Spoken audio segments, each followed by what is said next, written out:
The last section took a look at some of the different roles of fat, and you can see a clear connection to overall health with dietary fat intake in general. This next section is going to look at the good versus the bad fats and kind of discern which fats are bad and why, and which ones are good and why.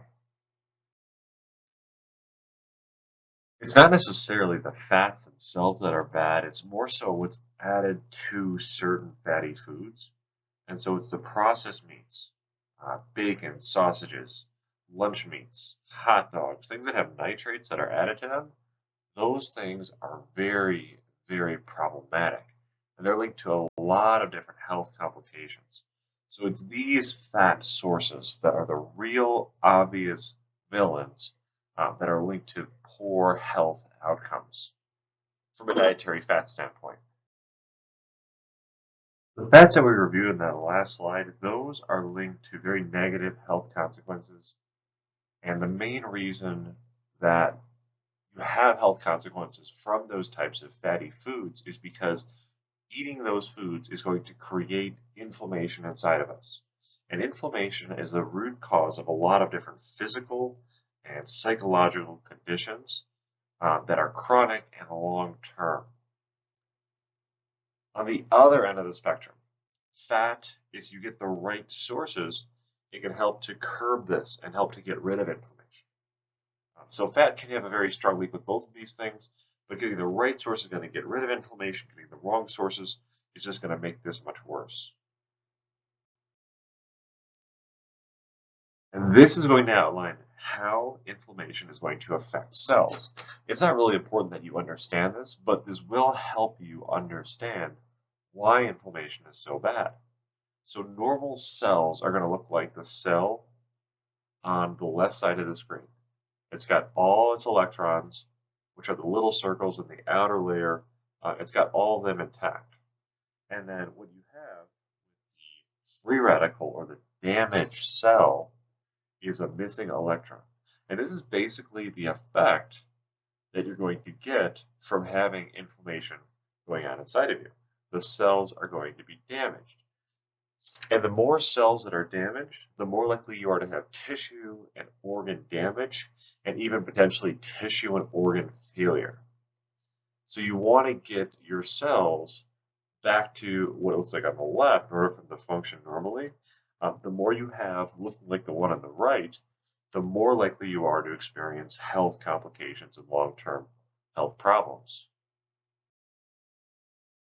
This slide takes a look at what happens with inflammation in our arteries, which is what's going on in the case of heart disease and hypertension in a lot of cases, and atherosclerosis. You can see it on the left side of the screen. You basically just have a narrowing of the arteries, but the right side of the screen, that outlines how this happens. There's initially going to be some site of injury. That's inflammation site. The body heals over that, kind of forms like a large scab. You get scab on top of scab on top of scab, and what will happen is eventually that artery is going to close, and that stops blood flow. It may not actually close all the way, but it's going to be somewhat constricted to some degree if there's lots of inflammation going on. And that can cause blood pressure to go up. It can cause the heart to have to work a lot harder. And again, that's all related to inflammation and what you saw on that last slide.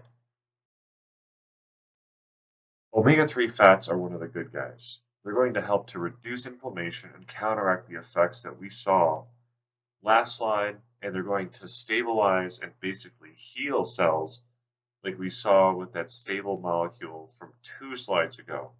So omega-3 fatty acids play a very, very significant role in promoting overall health, and they help to reverse any inflammation that's going on in our bodies.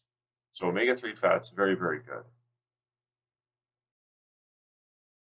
Omega-6 fatty acids, they're not great, but they're not quite as bad as we used to think.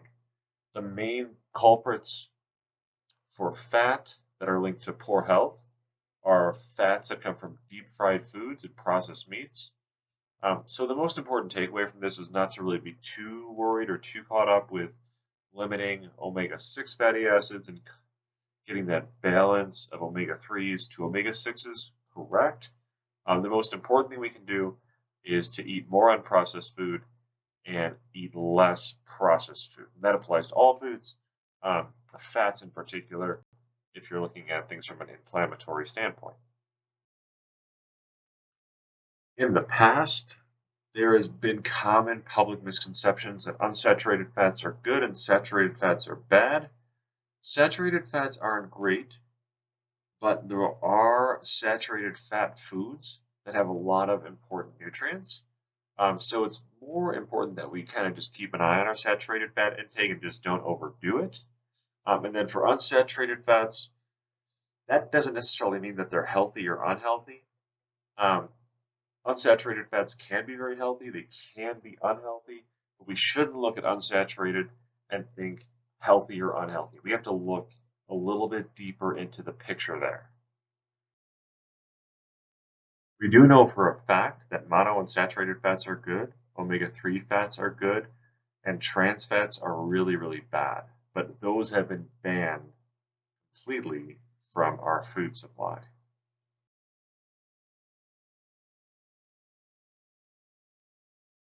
Let's take a quick look around the different food groups to find out which of these food groups are going to have sources of healthy fats from the oils. Olive oil, grapeseed oil, avocado oil, sesame oil, walnut oil, flaxseed oil, and then all of those natural versions of those foods, which you see in the plant-based fats in the bottom right. Those are great sources. From proteins, eggs, fish, low-fat meats, and then from dairy, cheese, milk, and yogurt. And for those, the higher fat meats are going to be a good source of fat.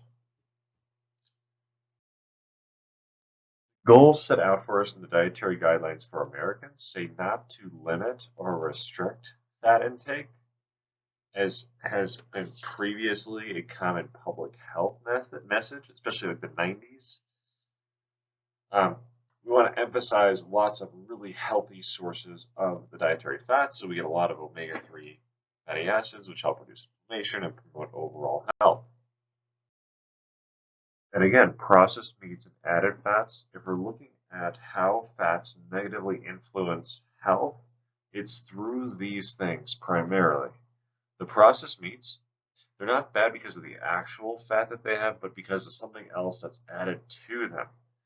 Because of the unhealthy preservatives such as nitrates that are inflammatory and disease causing. Added fats are going to throw in a lot of extra calories that we oftentimes would not expect. It's like those muffins that you'll commonly see are just loaded with calories. And I remember when I was in school at Illinois State University, I would always get their banana nut muffin. I absolutely loved it. But there was no calorie or nutrition information that was provided for it. They just had the muffins that were set out.